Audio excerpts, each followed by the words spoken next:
Welcome, investors, to Stocks to Watch. I'm Michelle Martin. We are revving up to meet Energica Motor Company, the first Italian manufacturer of supersport electric motorcycles.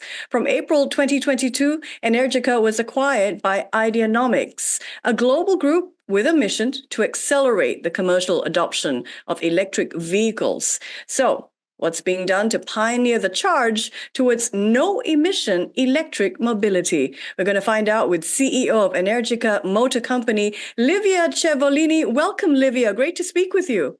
Thank you so much for being here with you. Energica launched its groundbreaking model, the Ego, back in 2013, and that set new standards for the industry.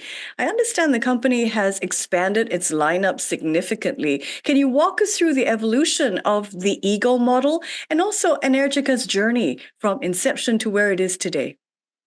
Yes, actually, we started long before 2013 because we started in 2009, so it was very early. We were definitely pioneers. After 2 years of racing, because the motorsport is the main business of our family business, of our family companies. So after 2 years racing with an electric motorcycles, we decided to move to street legal products. And so we launched the first Ego, that is the first super sport motorcycle. After 2 years, we launched also a street fighter model, that is the Eva. And after 2 years again, we launched the retro naked SS9 model. So in 6 years, 3 models street legal. And in the meantime, we were the first to have the DC fast charging, same as the automotive. And it was so early that the protocol was still under review in the European Commission. So we were really the first, together with the big automotive brands, to start to work on the fast charging. It was 2013, probably. We were really the first one.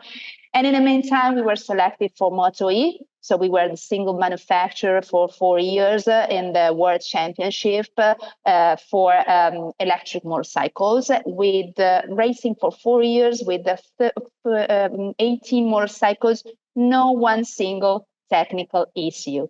So we made history also in the racing world again.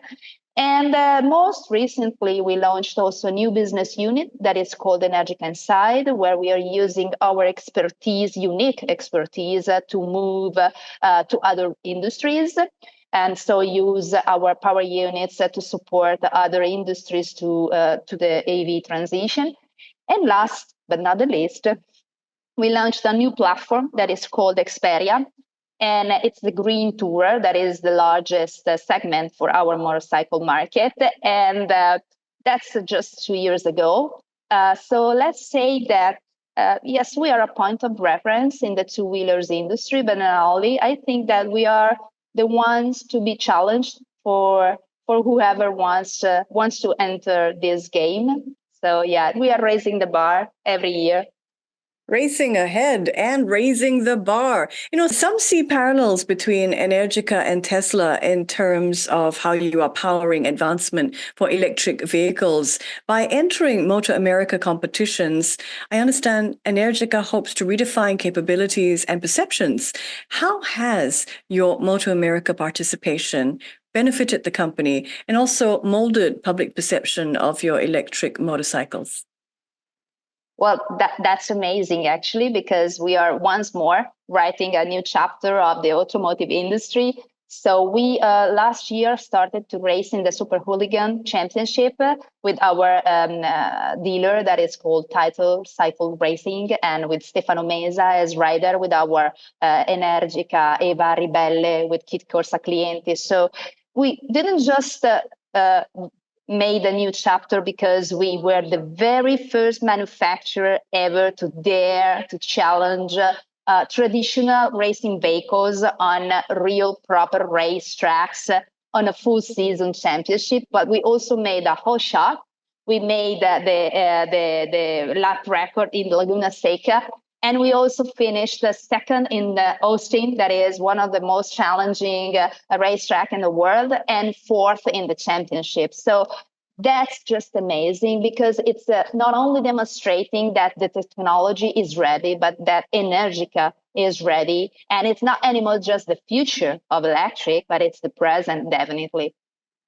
And that you have really fast vehicles. Energica's participation in MotoE, I understand, underscores significant technological advancements such as reduced vehicle weight, enhanced aerodynamics, and innovative technical solutions. The company holds international patents for its braking system, its battery pack, even electronic components.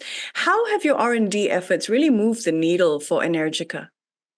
Well, R&D for us has always been one of the key topics to challenge and to compete in the world. So it's, of course, very important. We have very important patents worldwide. One of the most important one is the VCU, the Vehicle Control Unit.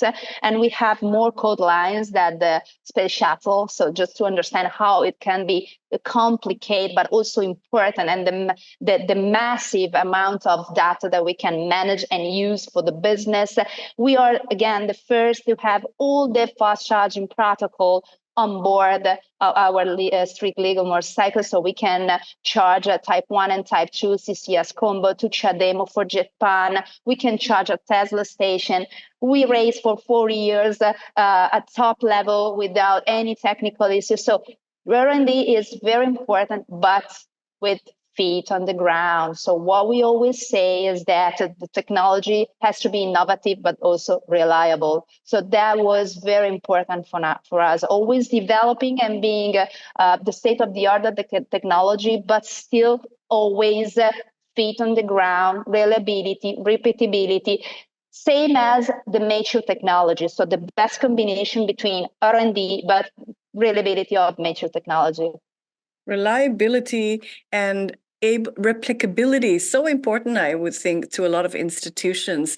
Energica's commitment to innovation has led to its selection as supplier for law enforcement agencies, providing fleets to the police, for example.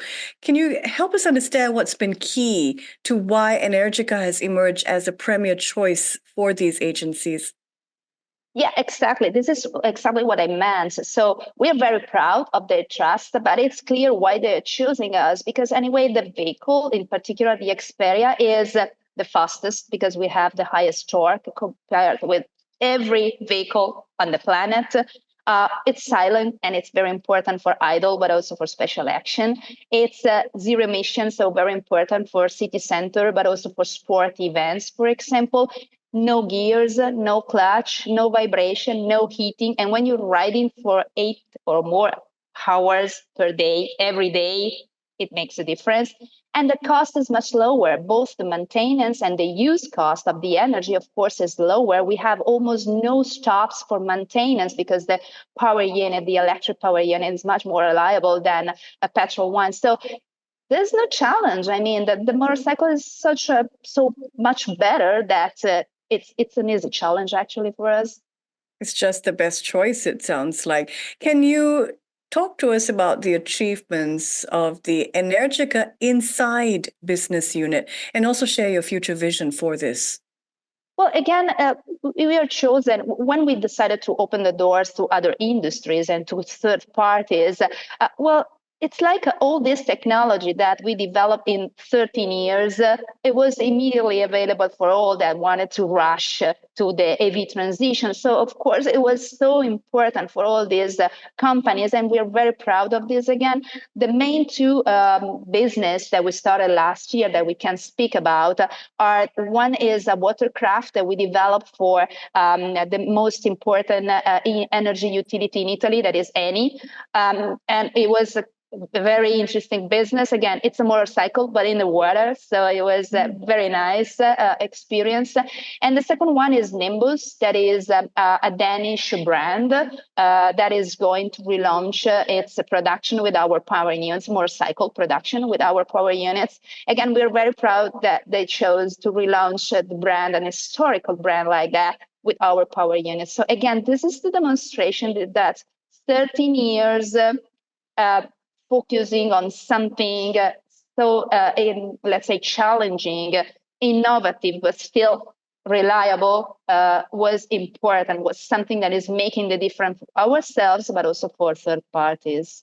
Amazing. Now, for investors drawn to Energica's mission and achievements, investing in Ideanomics, the parent company I mentioned in the introduction, could offer a pathway to gain access to Energica. Now, they are listed on NASDAQ as IDEX, and they're bringing different financing, charging, and vehicles, all these different parts of the ecosystem together under one roof to really simplify the transition to electric-powered fleets. So in your opinion, why is investing in Ideanomics and subsequently Energica a compelling opportunity right now? Well, I don't think that there are so many companies in the world that have research and development, so they are the state of the art continuously and innovation, but still repeatable and reliable as a mature technology. This is a big point for them, and it's quite unique.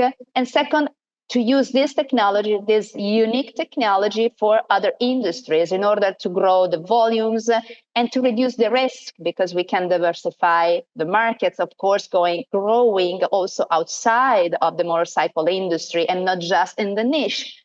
And third, the racing DNA that is allowing us to have a global brand positioning that makes the difference again, because we all know, we all understand why it's so important to have a brand positioning worldwide so strong.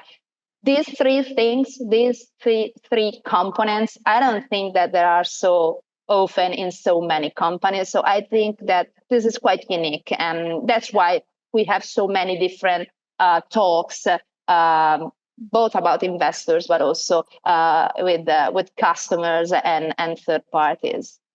Racing is in their DNA. They're behind the high-performance electric motorbikes for road, race, and all that's in between. Energica Motor Company has been our company in the spotlight today. I've been speaking with CEO of the company, Livia Cevolini. Livia, thank you so much for joining me, and all the best for the road ahead. Thank you. Thank you, you all. Bye. Until next time on Stocks to Watch, I'm Michelle Martin.